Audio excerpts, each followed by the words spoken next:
This video demonstrates the assembly of an N EUPEX coupling Type A. The same process applies regardless of the coupling size.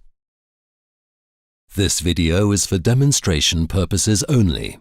Refer to the official Siemens operating manual for proper handling instructions. Before starting the assembly process, make sure the shafts are clean and free of any debris.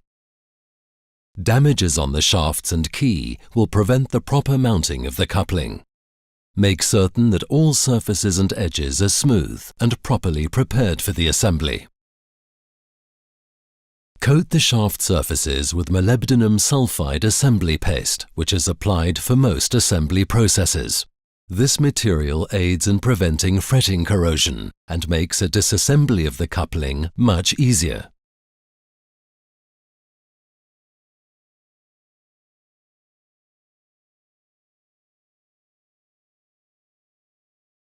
In addition to the shaft, make sure the coupling bores, keyways and edges are clean and free of any damages.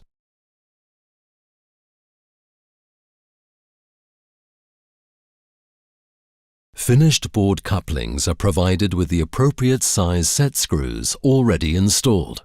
You will need to back the set screw out far enough so that it does not extend into the coupling's keyway and interfere with the key or shaft during the assembly.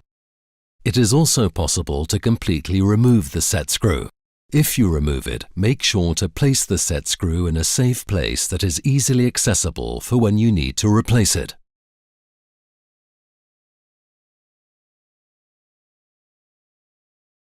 It is generally recommended that the N EUPEX coupling should be supplied with a transitional or interference fit, depending on the application.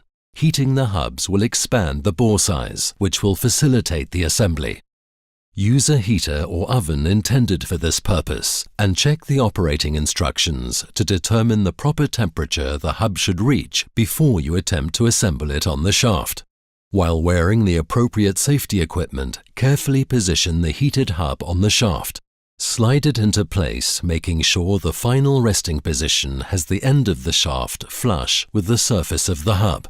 The standard flexible elements are made of perbunan and therefore sensitive to heat. If the hub will be heated beyond 100 degrees centigrade or 212 degrees Fahrenheit, make sure the elements are removed from the hub before it is heated. Please note that other flexible elements have different temperature limits. The second hub should be heated like the previous one.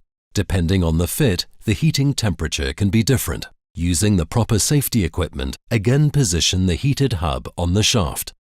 Slide into place, once more making sure the final resting position has the end of the shaft flush with the surface of the hub. If the set screws were removed, reinsert and tighten them by hand.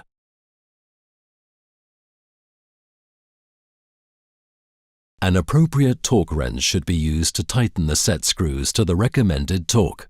You can find a list of the recommended settings in the operating manual.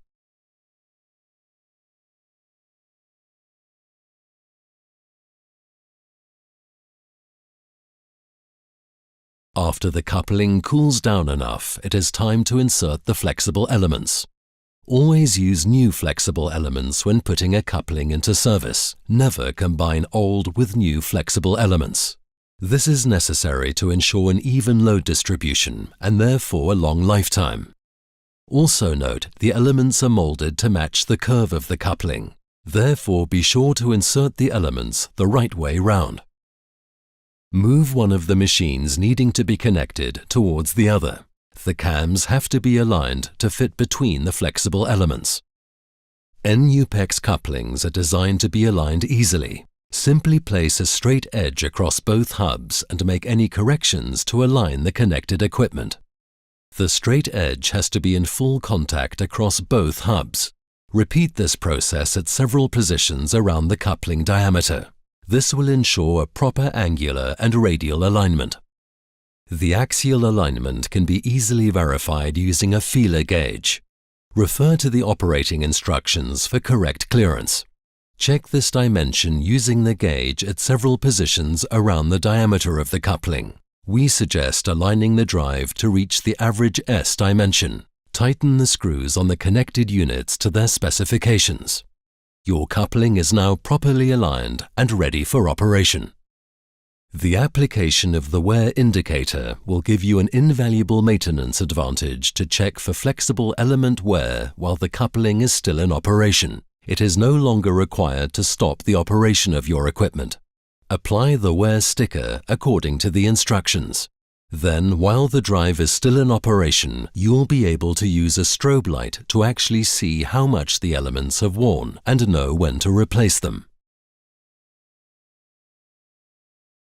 This video demonstrates how to replace the flexible elements for an N EUPEX coupling Type A. The same process applies regardless of the coupling size. While manually twisting the drive shaft, with respect to the driven shaft, the wear indicator will show the state of wear of the flexible elements. You will be able to gain easy access to the flexible elements by removing the bolts and pulling back Part 3, the ring. The main advantage of the wear indicator is to detect the wear status of the flexible elements while the drive is still in operation. Use a strobe light to clearly show the status. This will enable you to plan an exchange of the elements and prevent unexpected downtime. Loosen and remove the bolts between the hub, Part 2, and the ring, Part 3. A suitable lever tool should be used to separate the two coupling parts. Once they've come apart, use your hands to completely pull back the ring out of the way. Turn the hub in order to locate the elements in the area between the raised section of the hub, where the bolts are inserted. Then, using a screwdriver for example, remove the flexible elements one at a time.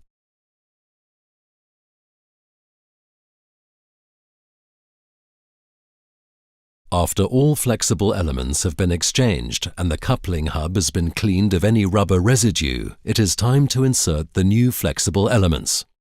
Please note that the elements are molded to match the curve of the coupling. Therefore, be sure to properly align the flexible elements as you insert them one after the other into the coupling hub. Always use a new set of flexible elements for the coupling. Never combine old with new flexible elements. This is necessary to ensure an even load distribution and therefore a longer service life. After replacing the last element, you are ready to reassemble the coupling. Use the wear indicator to position the two halves. The arrow should be pointing in the original position. Begin to insert the fingers of the ring between the flexible elements. It will be necessary to apply even pressure across the surface of the ring. This will ensure the fingers slide evenly into the gap and completely around the entire diameter of the coupling. Replace the bolts and fasten them finger tight. An appropriate torque wrench should be used to tighten the bolts to the recommended torque. The recommended tightening torques are listed in the operating instructions. Do not use lubricants on the threaded surfaces, as it will affect the friction values. Make sure the coupling halves are secure.